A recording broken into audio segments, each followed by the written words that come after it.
In the last part, we discussed about pollen grains, their uses, and their disadvantages. Now we will discuss about female reproductive organ.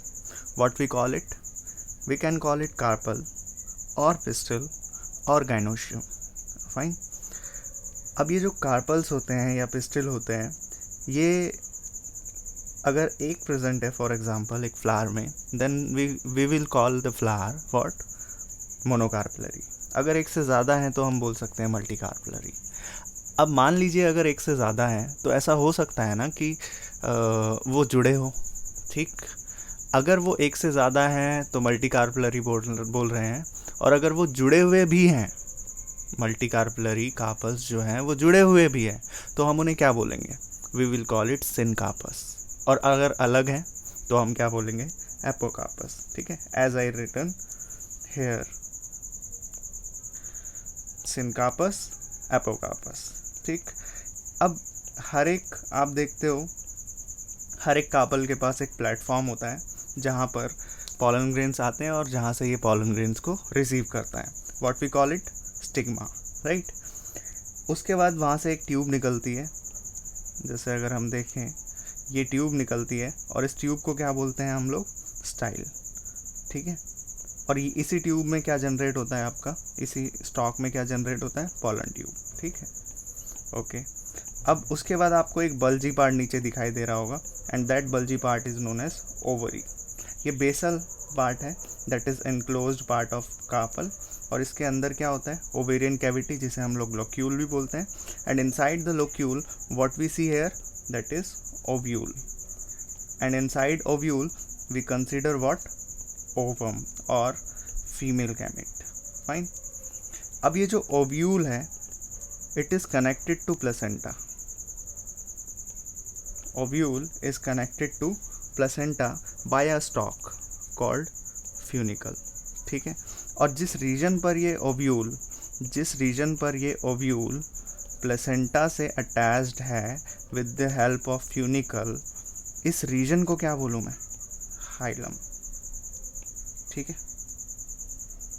और ovule को ही अगर मैं megasporangium भी कह दूं तो कोई गलत तो नहीं है. इसी को मैं क्या बोल सकता हूँ? मेगास्पोरेंजियम, या फिर in other words female gametophyte. अब ये जो फीमेल गैमीटोफाइट वर्ड है ना, ये बहुत कमाल का है. गैमीटोफाइट वर्ड का मतलब कहीं भी आ जाए तो समझ जाइएगा, it is that part of plant having gametes. ठीक है, एक ऐसा पार्ट है ये प्लांट का जो क्या कैरी कर रहा है? गैमीट. यानी कि मैं ओव्यूल को बोल सकता हूँ ये क्या है? गैमीटोफाइट है. क्यों? क्योंकि ये फीमेल गैमीट कैरी कर रहा है. ठीक है, नेक्स्ट, ओव्यूल में अगर मैं देखूँ तो ओव्यूल के चारों तरफ मुझे कुछ लेयर्स मिलती हैं, और ये लेयर्स किस लिए हैं? These layers are basically protective layers. ठीक है, ये क्या है? प्रोटेक्टिव लेयर्स हैं. अब यहाँ पर दो लेयर्स दिख रही है मुझे, तो आउटर लेयर को क्या बोलता हूँ मैं? Outer integument. और इनर लेयर को क्या बोलता हूँ? Inner integuments. ठीक है, जैसा मैंने कहा, these integuments are nothing but protective layer. अब इन प्रोटेक्टिव लेयर के अंदर भी मुझे देखता है कि यहाँ पर कुछ मास ऑफ सेल्स हैं जो ओव्यूल के बाहर हैं, लेकिन इन्हीं मास ऑफ सेल्स का बहुत इंपॉर्टेंट रोल है. जैसे जैसे हम पढ़ेंगे आगे समझ में आएगा. इन अभी के लिए ये समझते हैं कि इन मास ऑफ सेल्स को क्या बोलते हैं. इन मास ऑफ सेल्स को हम लोग बोलते हैं न्यूसेलस. फाइन. ये न्यूसेलस क्या करता है? ओव्यूल को नरिशमेंट देने में हेल्प करता है. अब इस ओव्यूल के या इस ओवरी के दो एंड्स मिलेंगे आपको. एक ये वाला एंड है, ठीक है, अपोजिट एंड, जिसे चलाजल एंड बोलते हैं. एक वो एंड है जहाँ से पॉलन ट्यूब एंटर करेगा. इस एंड को हम माइक्रोपाइल बोलते हैं. इस मिसकंसेप्शन में बिल्कुल ना रहें कि ऊपर माइक्रोपाइल रहेगा और नीचे चलाजल रहेगा. कहीं भी कुछ भी हो सकता है. ठीक है, micropyle end is that end of carpel from where pollen tube is getting a space to enter. Okay, तो वो नीचे भी हो सकता है, ऊपर भी हो सकता है. ठीक है, इसी बेसिस पर हम क्या करते हैं? ओव्यूल का डिफ्रेंसिएशन करते हैं. ठीक है, अब ओव्यूल के बारे में क्या बोल रहे हैं, ovule is just an out growth of placenta, यानी कि ये कनेक्टेड है प्लेसेंटा से। Integument ring like protective covering है अराउंड द न्यूसेलस, ये दो हो सकती हैं, आउटर और इनर। न्यूसेलस जो है वो न्यूट्रिटिव मास्क है किसका, पैरेन्काइमेटस टिश्यू का बना हुआ है, जो कि ओव्यूल को नरिशमेंट दे रहा है।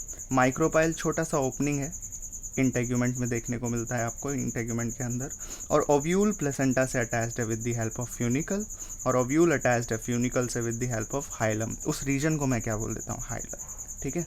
और जैसा कि मैंने कहा, on the basis of positioning of micropyle we divide the ovules, type of ovules. So there are three kind of ovules here: orthotropous, anatropous and hemitropous, ठीक है। अब मान लीजिए माइक्रोपाइल एंड अगर ऊपर की साइड है, ठीक है, स्ट्रेट लाइन पे, तो मैं इस तरह के ओव्यूल को क्या बोल दूंगा, ऑर्थोट्रोपस, ठीक है। एग्जाम्पल क्या है, साइकार्ड्स एंड पॉलीगोनम। साइकार्ड्स एंड पॉलीगोनम ये मोस्ट प्रोमिटिव है, ठीक है, बहुत पहले से मतलब देखा जाता है ये। और मोस्ट कॉमनली क्या देखा जाता है, माइक्रोपाइल एंड जो है वो इन्वर्टेड है या नीचे की तरफ है, यहाँ दिख रहा होगा आपको, ठीक है। तो मैंने कहा था आपको कि इस मिसकंसेप्शन में बिल्कुल ना रहें कि माइक्रोपाइल हमेशा ऊपर रहेगा या नीचे रहेगा, ठीक है।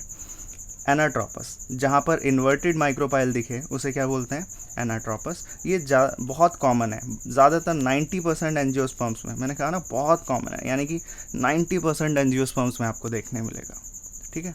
एक ये भी देखने को मिलता है कि ये क्या हो गया है, पैरेलली अरेंज्ड हो गया है, ठीक है। पैरेलली अरेंज्ड हो गया है, इसका मतलब क्या है, पैरेलली अरेंज्ड हो गया है और आप देख रहे हो 90 डिग्री के एंगल पर दिख रहा है। जो स्टॉक है इसकी, उसके 90 डिग्री के एंगल पर ओव्यूल जो है वो इस तरह से अरेंज है, या माइक्रोपाइल। तो यहाँ पर आप क्या बोलोगे, माइक्रोपाइल इधर है या इधर है, दोनों में से किसी रीजन में नहीं है। यहाँ पर माइक्रोपाइल एंड इधर है और चलाजल किधर है, इसके ठीक अपोजिट एंड, ठीक है। इस तरह के, क्योंकि हाफ पोर्शन में दिख रहा है ये ओव्यूल, तो इस तरह के ओव्यूल को हम क्या बोलते हैं, हेमिट्रोपस। And example is रेनेन्कुलस।